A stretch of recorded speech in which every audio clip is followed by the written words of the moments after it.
Today I will show you a video about what is called Puzzle Rush. Puzzle Rush is a game which you can play on the server chess.com, and the idea and the mode which I'm going to play is to survive as long as possible. So you have to solve chess puzzles one after the other one, and you can solve puzzles as long as you have not committed 3 errors. And once you have committed 3 errors, you're out. So let's take a look at the puzzles of today. So these are the puzzles. As you can see, the first puzzles are very easy. You can just take pieces usually, or have a mate in 1 like here. Actually mate in 2. Or mate in 1 like here, and then it progressively becomes harder. So I will do these puzzles and comment on them at the same time. Here I can just take the bishop, and here it's again mate in 1, g2. Here I can give a check on h7, check on h8, and then knight h7 and bishop g5. This looks winning. Yeah. After b4, I can just take the pawn on b4. And yeah, here I should not take the bishop, but directly mate on f2. Here I can play queen b5 and win the bishop on c5. In this position, my bishop on f8 is attacked, but I have the nice resource rook takes h3 followed by bishop c5 check, and this one's material. The next one, I can take on b7 and give a fork on e7, and the bishop on e3 makes sure that his c-pawn is not running. Yeah, here I can just go a7 and then rook b8 and promote, and the problem is that here I can take the rook and promote. Okay, here I can take the rook on e8. I think this is the most logical, and then just to come back to c6, and I can then also collect the second rook. Knight d5. Yeah, after knight d5, my queen is attacked, but I can take his queen and then the knight on f3 and win a piece. Yeah, I can just win the rook. Knight g3. Yeah, the first thing that comes to mind would be to take on a8 and then to just take back on g3, and I think this is what I'm going to do as well. Okay. Yeah, you see that the puzzles become a little bit harder. Actually, this one is not as hard probably because I can go queen f1, and if he defends with the queen, I can exchange queens and take on d8. And if he goes king h4, I will just play g5 and mate him. I can take and take on d8. After bishop g5 in this position, I'm tempted to go bishop takes f3, because I think this is just winning a piece. And that's indeed correct. Here I can just take the knight on d4, and in case of bishop e3, I still have the square e5 for retreat. Right, here I have an option to win the queen by playing queen e1 followed by bishop h2, deflecting the king from the protection of the queen. And the next one, I can play just rook c5 and capture on g5. And here I can take on g6. He cannot take back with the f-pawn because this would leave his king unprotected. So in case he takes back with the queen, I have knight e7 winning the queen. Next puzzle, here I just have mate in 2 with rook f2. And yeah, here I could go a8 queen followed by rook f6 check, and then take his queen, which is probably what I'm going to do. And then take his queen. Okay. It seems that black is pretty fast in this exercise, so he threatens b2, b1, and king a3 is not really helping me. Thus, it seems as if I have to run to a queen myself. But this is not as easy here. So if I run, black will queen, and then the question is, what can black do in the next move? And the answer is black threatens to give a mate on b4, and that's why I have to take on f6, and then after queening I defend the square b4. Yeah. Okay, so here one option would be to go knight h7, but then one has to see what to do after king g7. And the answer is probably just knight f6 and take at least an exchange on e8. And if he runs with the king to a different square, then he would lose even more material. Okay. This one option is knight takes f7. This actually looks very strong since the bishop is pinned. So after king f7, queen e6 is killing him. And otherwise I can just take on e6. Yeah, you see that progressively it gets a little bit harder. And now take a look at this one. Again, black to move. And here I think bishop d4 is winning because the knight cannot take back due to queen f1 mate. Yeah, now I'm just collecting everything. And it's over. Yeah, here after rook a6 I have a winning king and pawn ending. Takes, king e5, king d7, king f5, and I have a winning king and pawn ending.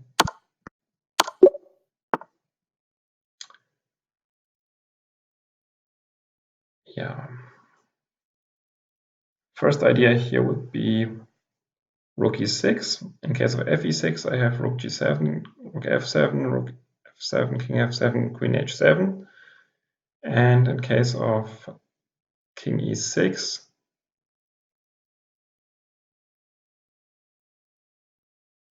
at the very least, I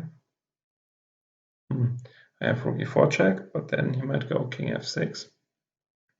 So I think rook e6 is almost surely the correct move. King e6 is just too exposed, so I don't think he will do that. So I will give a check and then another check and queen h7 check and take queen c7. Yeah, next exercise. I'm thinking about taking on c3.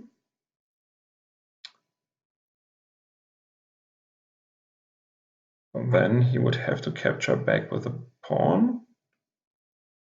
If I then go rook e2 check, queen e2, queen c3.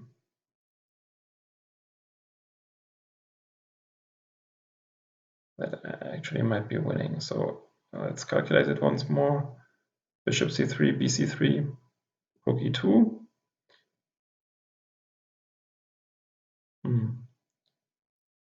Yeah, there are still some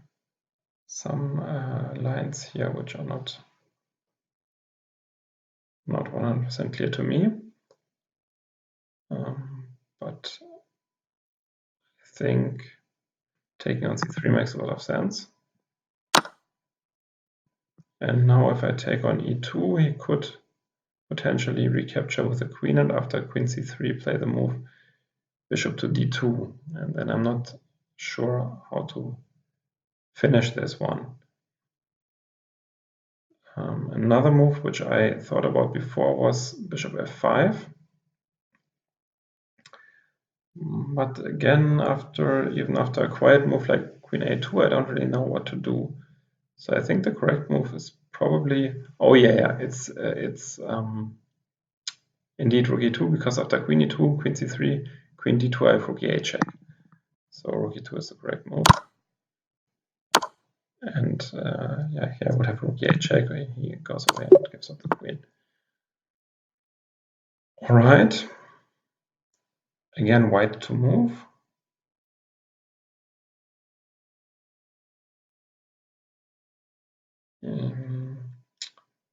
First thought, I could take on d4 and play bishop e3 back, just winning the knight. I don't think that's correct. Well, this king looks extremely open, so I'm very tempted to go for knight f6 check, gf6, and something like bishop d3. We have to calculate a little bit. So after f5, let's say bishop f5. That should be good enough.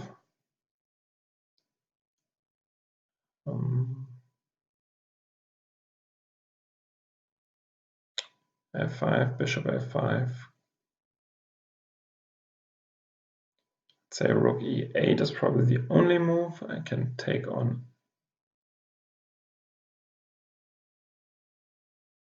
h7. Yeah, I think it's anyway the only move that I have here. Because after bishop d3, g6, I don't really see any continuation for white.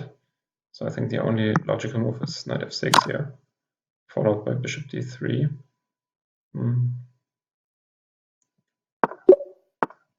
Yeah, okay. So here, one idea would be to take the rook on h1. And then after rook d8, checking e7, rook takes h8 to take the knight on h4. Only issue I have with this is that he could place the queen to the d file, but then I have knight e8 still protecting the d8 square. So I think it's the most reasonable option. Oh, and by the way, if I take the rook on h1 and he goes rook d8, I even have knight e8, which is stronger. So I'm just going to do that and just go knight e8.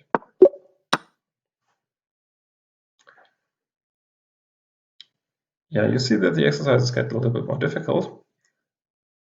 And for the next one, this seems like a pretty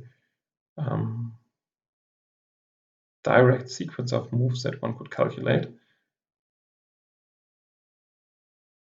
For some reason, I'm attracted to rook h2 check.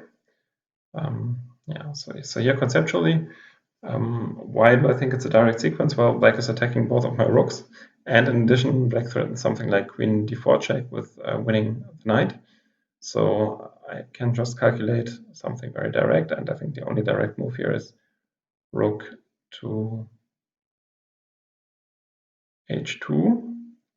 After knight h6, I could go takes and oh, that's very beautiful. Okay, so the solution is rook h2 check, knight h6, takes on h6, king h6, knight g4.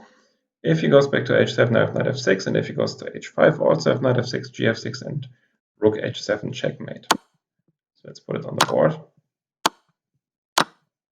And rook h7 check.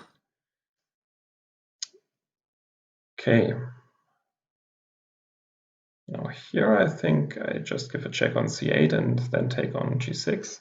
I don't really see any big idea for white here, so I'm assuming that's a pretty easy one. Yeah, this seems to be another exercise where deflection is the topic. So I give rook a1 check, white has to go rook d1, and then I just go queen b2, threatening to take on b3, and at the same time deflecting the queen from the protection of the white rook. So I can just take the queen. Next exercise, it's now white to move again, and I'm going to take, black takes back, takes. Is there then some way of capturing the rook? I don't see it.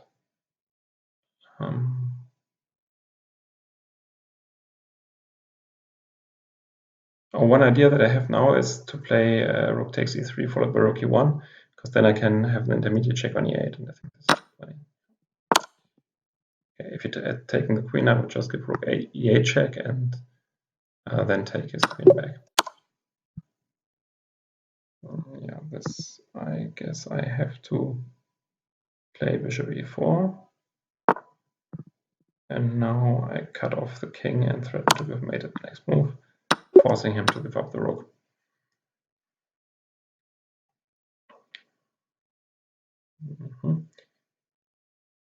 Yeah, in this exercise, I'm tempted to play a move like queen h4, but then h6 is bothering me, so I think queen h4 is not the solution.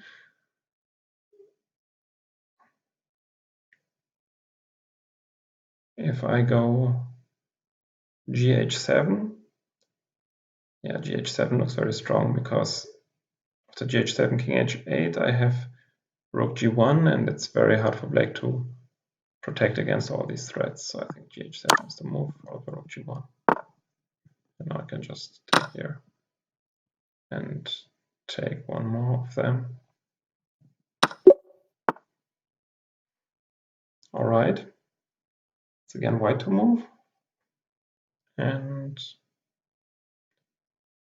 yeah, first idea is to play rook takes e6. After queen takes e6, I have knight h6 check, winning the queen. And after rook e6, I have knight g5, and then let's say queen e7, knight e6, queen e6, and then again the same motive with knight h6 check. So that should be the solution. We did it! 40 correct exercises without any single mistake so far. This is not so bad, and I'm looking forward to a second part where I'm going to be much more focused because the exercises are getting tougher and tougher as we approach 50 correct exercises, because Puzzle Rush successively increases in difficulty. If you have liked the video, then please hit the subscribe button, hit the like button, and thanks a lot for watching. See you in the next video.